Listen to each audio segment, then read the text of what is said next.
I'm going to take a moment just to stretch for a moment.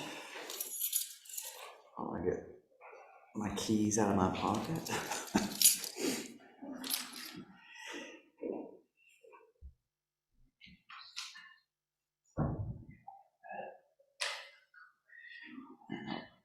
Turn this on, back on so you can hear me.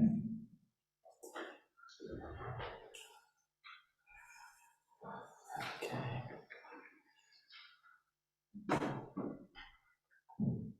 Oh.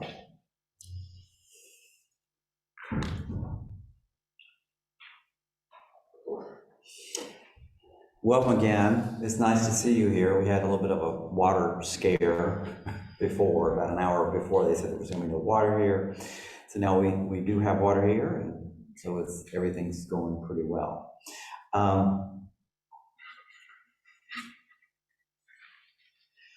Tanisra Bhikkhu, who's just a monk, said he had a teacher that once told him, if you can't control your mouth, there's no way you can hope to control your mind. If you can't control your mouth, there's no way you can hope to control your mind. And that's why right speech is so important in our day-to-day practice. So tonight I'm going to be talking about right speech as a mindfulness practice. And we're going to look at the definition of what is right speech and where it shows up in the teachings, what it says about right speech. And then we're going to look at it and why it's important, and then we're going to look at how to incorporate it as a mindfulness practice. Thich Nhat Hanh, in his art of communicating, he says that every communication we put out into the world and every communication we take in from others has the potential to nourish, ease suffering, and create peace, or to poison, increase suffering, and create violence.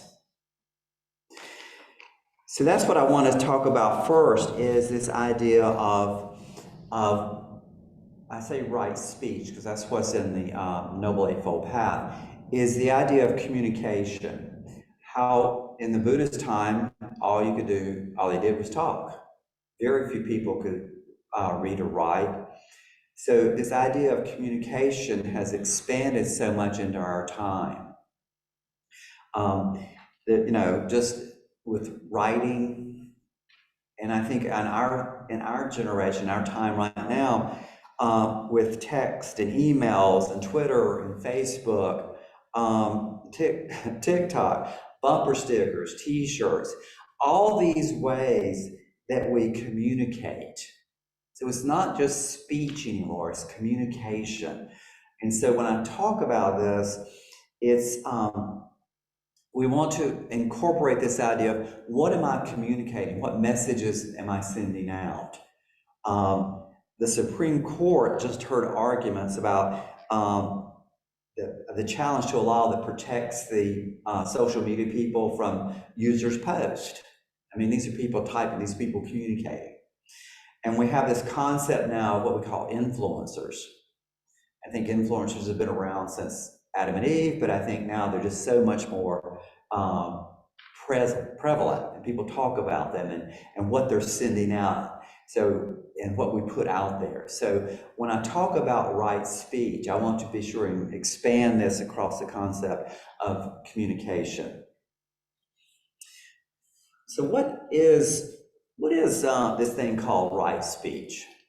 Well, right speech is the third step on the Noble Eightfold Path. And the Noble Eightfold Path is the fourth step in the four Noble Truths. And that's there's suffering or there's unsatisfactoriness. There's a cause to the suffering and unsatisfaction, and was just clinging. There's a way out of it, and the way out of it is the Noble Eightfold Path. And the third step comes after right view or right understanding, and then there's right intention. And they kind of set us up to say, this is the way things are going. And then it's also the first, so it's the next step, and it's the first step of the 3 steps of what we call the ethical or the sila portion of the step. This is right speech, right action, and right livelihood. So that's where we're going to be talking about right speech or right speech. And it's pretty specific. The Buddha talks about these. He says there are 4 things that we should abstain from. We should abstain from false speech, slanderous speech, harsh speech, and idle chatter. We're going to look at each one of those. False speech. The intention behind false speech is this, the idea is the intention to deceive. We're lying. We want to deceive somebody or something. So we want to abstain from lying. But also, we should always tell the truth. You can't just not lie, but we should tell the truth. In other words, if we're in a situation and we know the truth, we should state it. The idea that lying by omission is still lying. So false speech is the first one. There is a danger in lying. The Buddha says the person who lies, who transgresses in this one thing, transcending concern for the world beyond, there's no evil he might not do. So that's a pretty important thing. If you're willing to lie, there's no evil, there's nothing else evil that you won't do. The second one is slanderous speech. And slanderous speech is the intention to create division or alienate people. I want to create dissension within a group. And I think this was real important in the Buddhist time because they were in the sanghas and the monasteries, and to maintain civility within everybody. Slanderous speech was important that people would not slander, that would create dissension between people and do this. You've heard these things at work. You might, you're both up for a promotion, so you go to the guy talking to us, well, let me tell you what this person did, and you're kind of slandering this person so you could get something. You want to bring this person down. It could be a truth, it could be a lie, and then you have 2 of them, the 2 against that. So that's slanderous speech is the second one. The third one is harsh speech, and the intention here is to hurt another person's feelings. And as we speak harshly, this is abusive speech also. Scolding, reviling, reproving, profanity. Insults can be a way of harsh speech. Yelling at people can be harsh speech. There's this idea of sarcasm can be a form of harsh speech, and Alexis and I seem to have an issue with that sometimes. So we have to work on that one. It can be seen, we think it's funny, it was sweetie for us, but it could be a form of abusive speech. And the Buddha says, every person who is born is born with an axe in his mouth. A fool who uses abusive language cuts himself and others with that axe. That's a great simile or metaphor to think about. You have an axe, and if you use abusive language, you're cutting yourself and others. So that's harsh speech. And then the next one is avoiding idle chatter. And this has to do with pointless talk, pointless communication. And I really think this one is, gossip is a way of doing this, talking about people, this time. I think this one has become even more prevalent in our time. We have more time for idle chatter. Idle chatter could be, being on Facebook, typing in on this, or even liking things, it's this idle chatter we have. I think we have time, we have more opportunities for this. With social media, idle chatter just comes up. Now, he did say that because we are lay people, we have relationships with family, friends, acquaintances at work. There's going to be a certain amount of idle chatter. I mean, that's just the way we work. We have to have that to operate in the world, and that's perfectly okay. We just have to be careful that it doesn't fall into the thing of idle chatter, useless talk. If you ever go on a retreat, which I hope most of you eventually will, you find it's a silent retreat and we don't talk, and you find out a lot. You can go a whole few days without saying a whole lot of things, and you find out most of what we say we really don't need to say. We don't have to say. So idle chatter. So we have false speech, slanderous speech, harsh speech, and idle chatter. Now, why are these so important? I mean, this is like the Ten Commandments thing. Don't do this, don't do that. The reason this is important, and gets us into starting into our mindfulness piece here, we want to see the underlying intentions behind these forms of communication. Bhikkhu Bodhi talks about this. He says, false speech. And what we're going to find in here is that we're going to find our three friends: greed, hatred, aversion, and delusion. For the people that are new here, these are what we call the three defilements. These are what drive a lot of what we do. And part of our meditation practice is to be able to see what's driving this. Greed, false speech can be driven by greed. We want to gain some personal advantage. I can lie about something to get something. I may false speech. I may be trying to hurt other people through hatred. Delusion can be like, for me, it's kind of like an exaggeration a little bit. Sometimes it can be the white lie, the fib, but it kind of makes me, which is this idea of selfing, it makes me look good. You know, I can exaggerate this or something. So I could say, well, I really, make it more than what it is because it makes me look good. Slanderous speech is generally driven by hatred or aversion, resentment. I want to hurt. I want to tear someone else down. Harsh speech is driven by anger or aversion. That one's pretty obvious. If I'm usually speaking out with harsh speech, there's usually some anger behind that, driving that.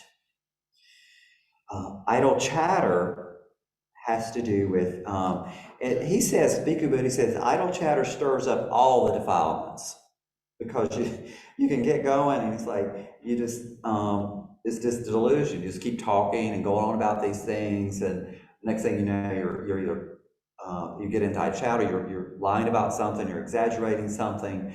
So this idea of, and particularly with social media, the time we spend on that, this idle chatter, we're away from things. Sometimes it could almost be, if I engage in this, it goes back to this selfing thing. It creates me and I exist. It's hard for us to be alone, to be with ourselves, to be with us arising in this moment. So we spend our time in this idle chatter. So here's the idea behind this, is that we want to be able to go in and see what these underlying intentions are behind these forms of speech that we're supposed to avoid, or communication. And as you know, these are unwholesome intentions. And what happens when you have unwholesome intentions? If we act out of unwholesome intentions, we're going to create suffering for ourselves and others. If we act out of wholesome intentions, we create less suffering for ourselves and less suffering for others. So this is the idea between unwholesome and wholesome. Unwholesome intentions are going to be driven by greed, hatred, delusion. So we want to see, that's why this is our practice, this idea about being right speech is a mindfulness practice, to be able to see this. So we begin to learn, we begin to be able to see this and maybe back off some of this a little bit. In fact, for our mindfulness practice in the Majjhima Nikaya, the Buddha spoke to his son Rahula. He says, whenever you want to perform a verbal act, you should reflect on it. This verbal act I want to perform, would it lead to self-affliction, to the affliction of others, or to both? Is it an unskillful verbal act with painful consequences, painful results? If it is, don't do it. He goes on to say, While you're performing a verbal act, you want to reflect on it. Is it going to cause pain and suffering? Is it self-affliction, affliction to others? Is it an unskillful verbal act? He said, stop doing it. Then he says, after you've performed a verbal act, you should reflect on it. Was it unskillful? Does it cause pain and suffering and affliction for people? If it did, then you need to confess it, apologize for it, reveal it, and then exercise restraint in the future. So the direction here is that we should reflect on it. Before verbal, we do some communication. While we're doing it, I've done this before. I'll be sitting there writing an email and out of anger, and I'll stop and go, wait a minute, this is anger, and delete all the way back and not send it. But if I didn't reflect on it, I'll get it out there and it's gone. If I'd have sent it, then I did. But I have done that. I've not write this in anger. So he's given us things. This is part of our practice. This is the mindfulness before, while we're doing it, and afterwards. He also gave us some directions on how we should, some conditions around our communication. He says, he was talking about, there's some of these guidelines, and these are some things you can kind of use when you're doing this reflection, when you're trying to be mindful around your communication. Is it true? Is it going to be expressed kindly, non-harshly? Is it beneficial?